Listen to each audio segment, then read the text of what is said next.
got to be a bit precise. Chair, the gravity of this matter cannot be overemphasized. It's a very serious thing and overwhelming. And my prayer would be that the National Police Service takes it as grave as we do and as Kenyans do. And therefore, Chair, I wanted to request that where you mentioned to us, police officers who could have handled this Kenyan in any way, let us get their service numbers. This is in respect of all arresting officers or any of these officers, even the OCS Talam. We don't have their service numbers, so provide that. Also, Chair, where we have any references to documents so that we are able to, reconcile times and who could have been involved, let us have those records. Whether it is OB, let us have those records remain here permanently so that we can seal any material coming forth during the process of these investigations from, any possible claims in future of interferences with the records. But Honorable Chair, allow me therefore to ask the following now direct questions. We've been told that several officers were tasked to do this thing. In the course of arrest, there are officers now being involved other than those indicated to have been put into the team. And these officers are Senior Sergeant Sigei. He was not in the team initially put to investigate this matter. Sergeant Korir and PC Rapudo. Maybe a clarification on at what stage they were involved and with what particular role to undertake in the process. Number two, Chair, which officers among the arresting officers traveled with Citizen Albert Ojwang to Nairobi? Number three, which officers handed him over to the police station for reporting, which you indicate was done by PC Mohammed Ilo Abdullahi?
Lastly, Chair, who is in charge of murder investigations here?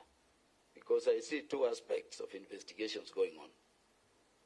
One is investigations into the death of this gentleman, which will be a criminal case. And there is also investigations relating to police conduct, because it appears the gentleman died while in custody of the police, and so police could be involved. There are these two aspects. Are they both being conducted by IPOA, or there is an aspect IPOA is dealing with and an aspect the police is dealing with, and if so, to what extent? Chair, I thank you. Safe to say, Chair, that there are questions we would rather direct to entities other than these people. We want everybody who was involved in this death to be apprehended and to face justice in its fullest. Just as also we don't want anybody who might not have been involved to be brought in. So could you be circumspect? And in doing so, I ask my question, why is it that to date people have not been taken to court? Because listening to you, prima facie there are people who should be in court by now. And I'm saying this, Chair, because unlike the other house where you were for a whole day yesterday, you know the powers of this house over you. Why are you coming before us before you take people to court when from your evidence we can see people who can be presented, even just to be held before the conclusion of investigations, and people who could be interfering with evidences outside there. From the material you give us, why have you not taken people to court? And could you assure us before the end of business today, now that you appear before the House, that oversights you? And IG, you know our powers over you are not like the powers of where you were yesterday. Can you assure this committee before you leave, that by the end of business today there will be action from which Kenyans can see that we are not treating the cases of some Kenyans in a different way from others? I thank you, Chair. So much. IG, I think what Kaluma has raised is very crucial.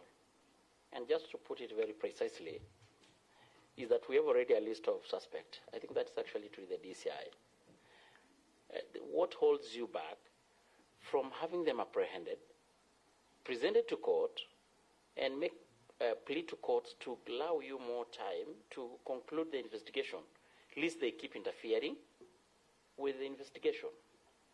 Because that is what has happened to the majority of Kenyans before. Maybe you cannot respond to that one. It's very key. You have already a list of suspects.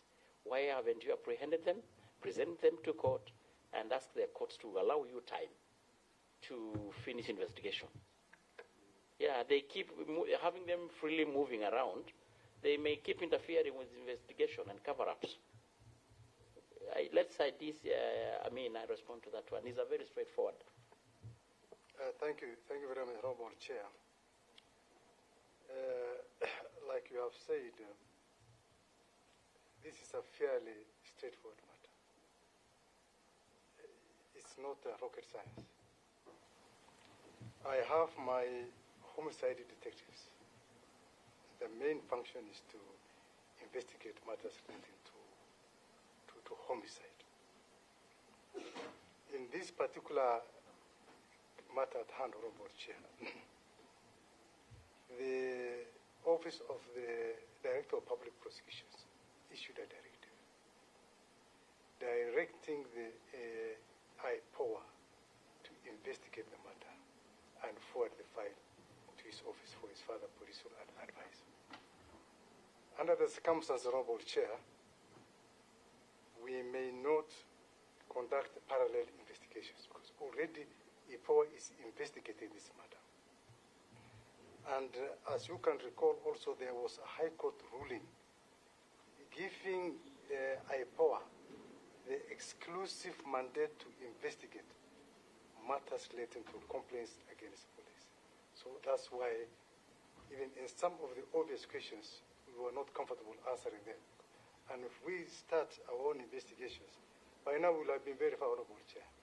But let's leave it for IPOA to. Will be coming immediately after you.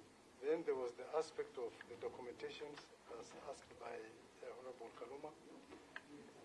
The documentations are many, and I would request that we be given time to compile all those documentations. Interested with that one, yeah, so that we don't miss it out. But I think you had made it a point. Yeah. Kangara, then we go to Okello. Yeah, thank you, Chair. I'll also be very fast. Chair, just a short follow-up. DCI. The question, Chair, give him time, yes. It was just on the same point, so there would be no point, Chair, to repeat, to come back. The question of investigation, I believe the DPP did not instruct you not to carry out the investigation.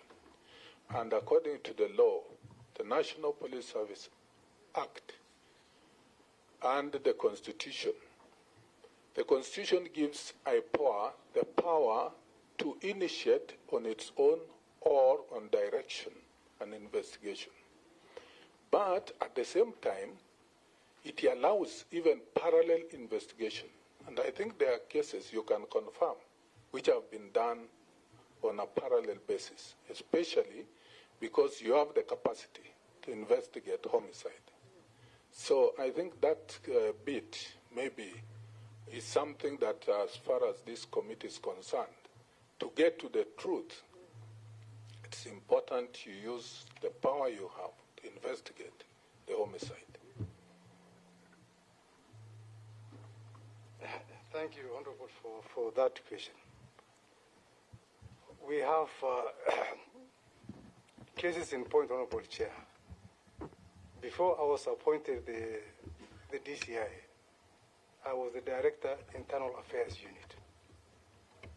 And the main mandate of the IAU is to investigate complaints against. And we will investigate cases.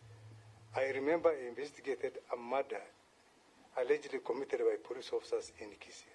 But when we were at the middle of the investigation, the DPP directed that we forward the file to IPOA to take over the investigations. So that is the kind of parallel investigations we are trying to avoid.